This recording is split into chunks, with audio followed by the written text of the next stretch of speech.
শরীর অসুস্থ থাকলে কোনো কাজেই মন বসে না, যে কোনো কাজে অনীহা চলে আসে। তো হ্যালো বন্ধুরা, আসসালামু আলাইকুম। আপনাদের সবাইকে স্বাগত। আশা করি সবাই ভালো আছেন। আজকে আমি অনেকদিন পর ভয়েস ভিডিও নিয়ে চলে আসলাম। তো ভিডিও দেওয়া হয় না অনেক ব্যস্ততার কারণে এবং শরীর অসুস্থতার কারণে। তো আজকে ভাবলাম যে একটু ভিডিও করে কিছু কথা শেয়ার করি আপনাদের মাঝে। তো আজকে আমি এখানে একটু মুরগির মাংস রান্না করতেছি, ব্রয়লার মুরগি। এটা হালকা একটু ভেজে নেব। ব্রয়লার মুরগিটা কি হয়, না ভেজে রান্না করলে এতটা স্বাদ হয় না। এই জন্য ব্রয়লার মুরগিটাকে আমি সরিষার তেল দিয়ে ভালো করে ভেজে নিই। কয়েকটা দেশি মুরগি পালি, তো এখানে ভিডিও করতে সময় এরা ক্যারক্টারটা বেশি করে। তো যারা ভিডিও করে সেটা বুঝতে পারে যে এখন ভিডিও করতেছে, আর তখন মনে হয় তারা আরও কথাটা বেশি বলে।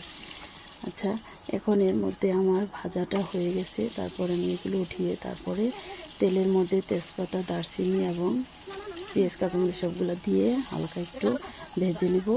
তারপরে এর মধ্যে অল্প পরিমাণে পানি দিয়ে এর মধ্যে কিছু মশলা অ্যাড করব। অনেক দিন পর ভয়েস দিচ্ছি, এই জন্য কথাটা উল্টাপাল্টা হতে পারে। যদি কথা উল্টাপাল্টা হয় তাহলে ক্ষমার দৃষ্টিতে দেখবেন। এখানে দিয়ে দিচ্ছি এখন আদা বাটা, রসুন বাটা, জিরা বাটা এবং অল্প পরিমাণের কাঁচামরিচ বাটা। তো আমার কাছে যা মশলা ছিল তাই দিয়ে রান্না করতেছি। এখানে অল্প পরিমাণের দিয়ে দিলাম শুকনো মরিচ, হলুদ এবং ধনিয়ার গুঁড়া। এগুলো দিয়ে হালকা একটু নেড়ে চেড়ে তারপরে এর মধ্যে অল্প পরিমাণে রোস্টের মশলা দিলাম। যেহেতু এখানে রোস্টের মতো করে রান্না করতেছি, তাই রোস্টের মশলাটা পরিমাণ মতো একটু দিয়ে নিলাম। তারপরে পানি দিয়ে এটাকে ভালো করে কষিয়ে নেব। কষানো হয়ে গেলে এর মধ্যে ভেজে রাখা ওই মাংসের পিসগুলো এর মধ্যে দিয়ে দেব। দিয়ে তারপরে ঢাকনা দিয়ে একটু ঢেকে তারপরে এগুলো ভালো করে কষিয়ে নেব।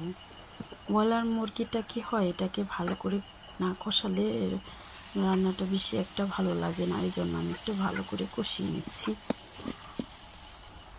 তারপরে কষানো হয়ে গেলে এর মধ্যে পরিমাণ মতো পানি দিয়ে তারপরে এটাকে ভালো করে রান্না করে নেব।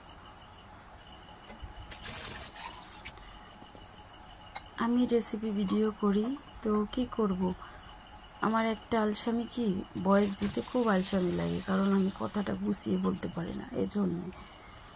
এই জন্যে আমার ভিডিও দিতে অনেক দেরি হয়ে যায়।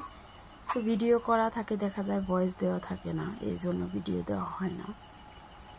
এদিকে আমার রান্নাটা প্রায় শেষ। তারপরে এর মধ্যে 2টা আস্ত কাঁচামরিচ দিলাম এবং উপর দিয়ে অল্প পরিমাণে গরম মশলাটা দিয়ে দিলাম। এই তো এখন আমার রান্নাটা শেষ।